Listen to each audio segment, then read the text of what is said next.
नमस्कार मंडळी, स्वागत आहे तुमचं आपल्या ब्युटी ब्लिस या यूट्यूब चॅनलवर। तर आजचा व्हिडिओ होणार आहे की ऑइली स्किन ज्यांची आहे त्यांनी कुठलं सनस्क्रीन यूज करायला हवं। तर सर्व माहिती जाणून घेण्यासाठी व्हिडिओ शेवटपर्यंत नक्कीच बघा। चला आपण सुरुवात करूया आता की ज्यांची ऑइली स्किन आहे सनस्क्रीन विकत घेताना कुठल्या गोष्टी कन्सिडर करायला हव्यात। तर पहिली गोष्ट म्हणजे सनस्क्रीन हे जेल बेस असायला हवं। म्हणजे जे की जेल बेस सनस्क्रीन हे लाईट वेट असतात आणि त्याने स्टिकीनेस फील होत नाही त्वचेला, त्यामुळे ऑइली स्किन वाल्यांनी नेहमी जेल बेसिस सनस्क्रीन यूज करायला हवेत। दुसरी महत्त्वाची गोष्ट म्हणजे तुम्ही घरात राहत असताल, तुम्ही SPF 30 मिनिमम SPF 30चं सनस्क्रीन यूज करायला हवं। आणि तुम्ही जर बाहेर कुठे जात असाल, तुम्ही जॉब करत असाल किंवा तुमचा सन एक्सपोजर जास्त होत असेल तर SPF 50 सनस्क्रीन तुम्ही यूज करायला हवं। तिसरी महत्त्वाची गोष्ट म्हणजे तुम्ही कोणतंही सनस्क्रीन यूज करत असला तरी ते PA3+ हे नक्कीच असायला हवं, जेणेकरून UVA आणि UVB प्रोटेक्शन भेटेल।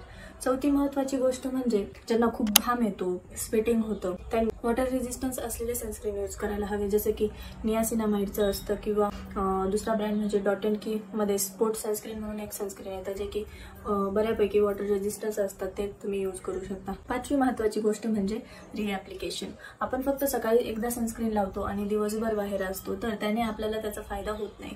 तर सनस्क्रीन हे बहुधा 3 ते 4 तासांसाठीच इफेक्टिव्ह असतं, त्यामुळे रिॲप्लिकेशन हे खूप गरजेचं असतं।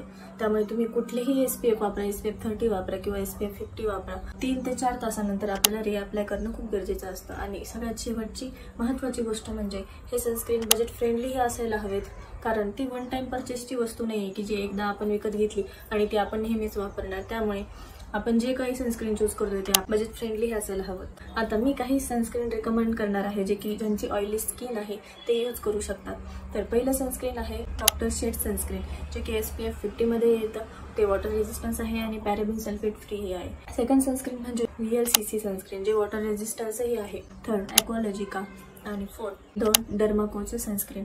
हे सर्व सनस्क्रीन पॅराबेन आणि सल्फेट फ्री आहे आणि यातील VLCC वॉटर रेजिस्टन्सही आहे। ॲक्ने प्रोन जर स्किन असेल आपली, शक्यतो ऑइली स्किन ही ॲक्ने प्रोन स्किन सुद्धा असते, जास्त ॲक्ने वगैरे असतात, तर त्यासाठी आपण कुठले सनस्क्रीन यूज करू शकतो?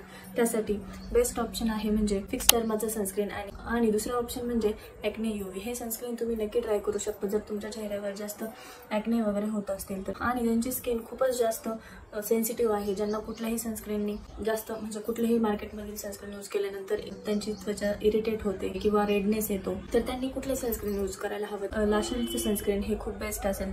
व्हिडिओ आवडला असेल तर नक्कीच लाईक करा, शेअर करा आणि आपल्या चॅनलला सबस्क्राईब करायला विसरू नका। धन्यवाद।